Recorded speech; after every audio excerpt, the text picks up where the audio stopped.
My best friend granted her boyfriend permission to sleep with me behind my back, without ever asking if I was even interested, and I am having trouble explaining why I'm so upset over this. Okay, so first and foremost, I'm not down to read any poly shaming. That's not the point of this post.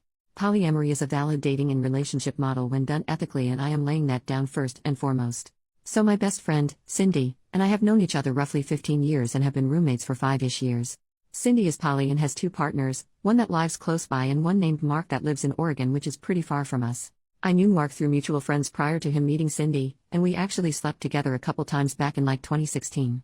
He's poly and I am monogamous, and we decided it wouldn't work between us, but we maintain being good friends because we get along really well. I introduced those two in 2017, admittedly under the "he's poly, you're poly" piss poor attempt to matchmake, and they hit it off. In 2019, Mark had to move to Oregon for work, but they have been making it work via long distance and I am happy for them. So in 2020, I kinda lost my mind.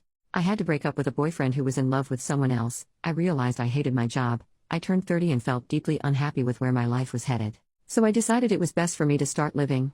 I quit my job, found a new one that made me happy, and I started to do solo hiking adventures. I mentioned in a group chat that I always wanted to camp in Crater Lake National Park in Oregon, and Mark offered his place for me to stay at and offered to be my hiking buddy. He's into hiking as well. Cindy hates camping, hiking and nature, but was excited for us to have fun and even helped me plan the trip, until 2 weeks ago. Out of nowhere, Cindy was as cold as ice to me. We take turns cooking, and suddenly on her nights to cook she would only make one portion and leave me nothing. She was short in conversation, didn't want to hang out with me in shared areas at all, and just seemed like she was pissed. I asked her if something was wrong, and she straight up ignored me. I went to mutual friends, who said they had no clue that something was wrong.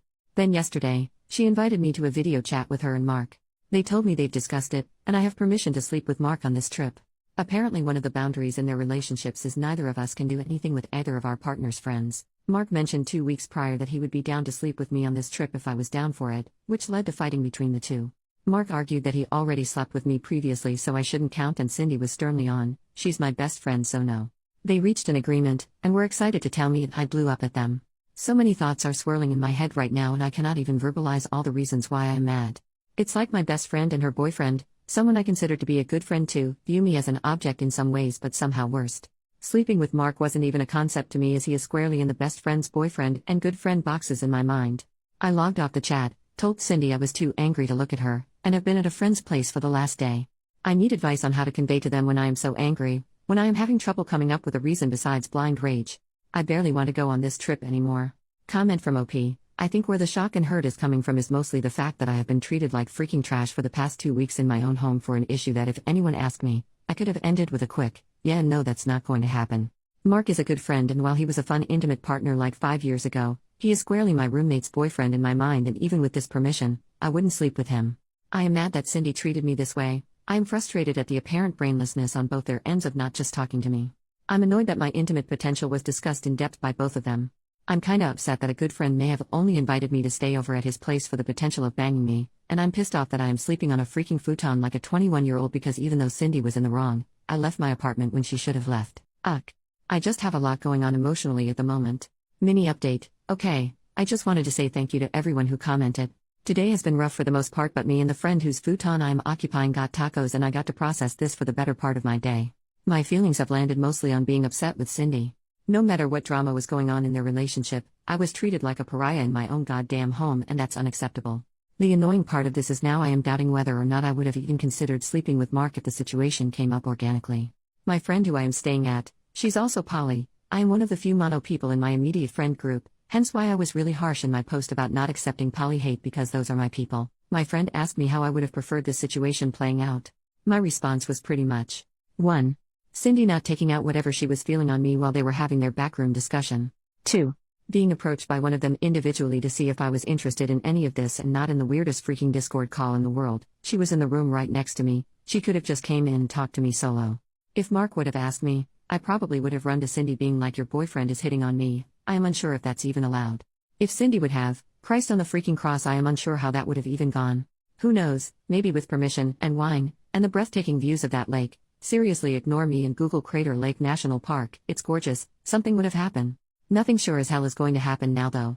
This is a long-winded post to say that I am planning to talk to each of them one-on-one because at the end of the day, I already dropped like $450 on round-trip tickets and I can't afford to stay anywhere else on short notice, I've looked into campsite lodge and nearby Airbnbs and hotels, and everything is too expensive for me, and my PTO is already approved in my workbooks. I'm not going to be awkwarded out of my vacation that I have dreamed about. I'm going to talk to them both, and God help them if the first words out of their mouths isn't "I'm sorry." Final update. Hey, everyone. It's been just over 3 weeks since my last post, and I wanted to post an update. I went home after 2 or 3 days. I can't actually remember how long I was gone now, when Cindy sent me a message saying she wanted to apologize.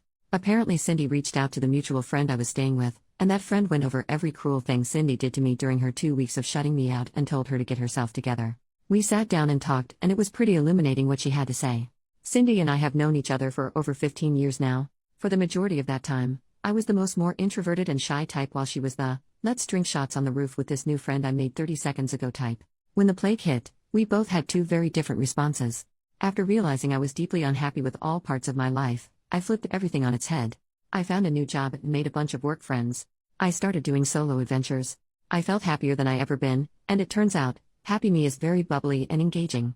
While I couldn't go out for obvious reasons, I started actually using Discord and engaging more with friends and going on virtual dates. Cindy did the opposite. Her job went work from home pretty early on, which cut her off from most of her work friends, and she lost an aunt she was close to due to the virus. Cindy works customer service at an online store, so after 8 hours on the phone in front of a computer, she doesn't want to Zoom or Discord or message anyone from the exhaustion of it all. Cindy admitted that she felt like she was falling apart, meanwhile the person she grew up with was doing better than ever. Cindy is not one to express her feelings. She comes from an army what's a feeling family. She decided that best course of action was bury everything in her chest and do nothing about it. Then Mark asked if he could sleep with me, and everything started leaking out. Cindy admitted that rule, "neither of us can do anything with either of our partner's friends," is a bit more flexible than I originally thought, and is more of a "please ask if I am cool with this before you flirt with my friend's" situation. Apparently Cindy was cool with the concept of us sleeping together previously. Back in 2019, I was planning a trip to Seattle for the summer of 2020. Mark offered to join me, and we were planning on splitting a 2-bedroom Airbnb. It didn't happen for obvious reasons, but apparently Mark asked Cindy during the planning stage if he could even broach the topic with me, and he was cool with it. Mark, going off how she was previously cool with it, checked in again with her before he was planning on talking to me about it for the most recent trip, and that's when the blow-up happened. Cindy apologized for how she treated me the past 2 weeks and admitted that she felt like she was failing at everything in her day-to-day life, and then felt like she was going to lose her boyfriend to me if something happened between us.